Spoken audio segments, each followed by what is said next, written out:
मेरी अपनी माँ तो बीमार थी।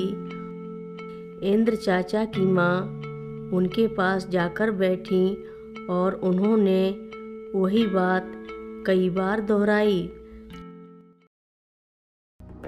नागेन्द्रहाराय त्रिलोचनाय भस्माङ्गरागाय माहेश्वराय नित्याय शुद्धाय दिगम्बराय तस्मै नकाराय नमः शिवाय।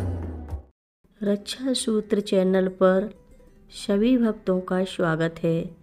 हम सभी भक्तों को महाराज जी की अद्भुत पावन कथाएं सुनाने जा रहे हैं। कृपया सभी भक्त ध्यान से सुने। छोटे बच्चे या नौजवान लोग उनको प्यार से इंद्र चाचा कहकर पुकारते हैं। वे ऐसे परिवार से हैं जो बाबा जी के एक सबसे बड़े भक्त का था। उनके पिता श्री लखपत सिंह रघुवंशी बरेली में न्यायाधीश थे और जब भी वे न्यायालय जाते तो अपने साथ बाबा जी का फ़ोटो ले जाते थे। वहाँ अपनी मेज़ पर बाबा जी के फ़ोटो को रख देते और प्रार्थना करते कि फैसला आप सुनाइएगा। कचहरी का काम बंद हो जाने पर वे बाबा जी से फिर बड़े आदर से कहते कि बाबा जी आप घर चलिए, और बड़े आदर से बाबा जी का फ़ोटो वापस ले आते। इंद्र चाचा जी की माँ श्रीमती राम किशोरी देवी भी बाबा जी की बहुत बड़ी भक्त थी और अक्सर पढ़कर बैठती कि अब वे बाबा जी को भोजन कराने के बाद ही खाएंगी। इस तरह वे कई दिन तक खाना नहीं खाती थीं और तब बाबा जी एकाएक वहाँ आ जाते और उनका पकाया हुआ भोजन प्राप्त करते थे। इंद्र चाचा जी और उनकी पत्नी भी बाबा जी के बड़े भक्त हैं। उनके बच्चे और उनके नाती पोते भी बाबा जी के भक्त हैं। इतने धनी और पढ़े लिखे परिवार का इतना नम्र स्वभाव आपको ये बताता है कि बाबा जी की कितनी महान कृपा उस परिवार पर रही है। इंद्र चाचा की माँ ने बाबा जी से गुरु मंत्र नहीं लिया था और इस कारण बाबा जी के देह छोड़ने के बाद उनके मन में बड़ा दुख हुआ कि मैंने मंत्र नहीं मांगा। गुरु मंत्र गुरु के द्वारा ही दिया जाता है, जिसे आप मन ही मन माला की तरह जपें। उसको निरंतर जपते जाना बाद में आपके स्वभाव का अंग बन जाता है। जब यह आपके रोम रोम में बस जाता है तब आप हर समय ईश्वरोन्मुखी हो जाते हैं। वे निरंतर ही गुरु मंत्र के बारे में सोचती रहती थीं।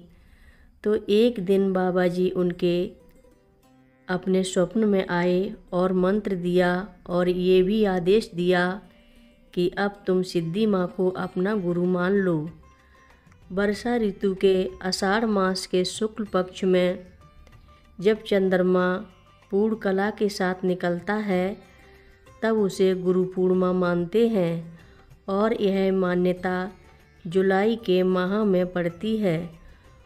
गुरु उस दिन अपनी आध्यात्मिक पूर्णता को शिष्य के सामने उजागर करता है और जितना सम्मान एक शिष्य अपने गुरु के प्रति करता है उसी मात्रा में गुरु भी अपने शिष्य के लिए करता है। शिष्य अपनी सामर्थ्य भर अभिमान रहित होकर गुरु को भेंट प्रदान करता है। प्राचीन काल की रीत थी कि केवल गुरु पूर्णिमा के दिन ही गुरु अपने शिष्य द्वारा लाई गई भेंट को स्वीकार करता था और उसी दिन की प्राप्त भेंटों से उसके घर का खर्चा पूरे साल भर तक का चलता था। मुझे आज भी कैंची की वो गुरु पूर्णिमा याद है जब श्रीमती राम किशोरी देवी शाम को 5 बजे कैंची आईं और माँ के पास गईं। वहाँ पहुंचकर उन्होंने माँ से कहा कि मुझे आने में देर हुई है क्योंकि फार्म के मंदिर में भी पूजा करनी थी। उन्होंने वह भी बताया जो कि बाबा जी ने उनसे स्वप्न में कहा था। उन्होंने माँ को गुरुदक्षिणा के रूप में एक धोती, एक साल और कुछ पैसे भेंट किए। माँ ने उनसे कहा कि जो तुम कह रही हो मैं उसे स्वीकार करती हूँ। और इतना कहकर उन्होंने धोती और साल को ग्रहण कर लिया और पैसों को हनुमान मंदिर के आगे के दान पात्र में डालने के लिए कह दिया। इंद्र चाचा की माँ तब बोली कि बाबा जी को अब कंबल से लिपटे हुए जीवित स्वरूप में देखना असंभव है। यदि कोई उनको उस रूप में देख पाएगा तो उसके लिए जीवित रहना मुश्किल हो जाएगा। जब उन्होंने ये बात कही तब सिद्धि माँ ने सारे और आश्रम वासियों को, विशेषता महिलाओं को बुलवाया और उस शाम को उनसे वही बात बार बार दोहराई। मेरी अपनी माँ तो बीमार थी और वहीं कैंची में बिस्तरे में लेटी हुई थी। इंद्र चाचा की माँ उनके पास जाकर बैठी और उन्होंने वही बात कई बार दोहराई।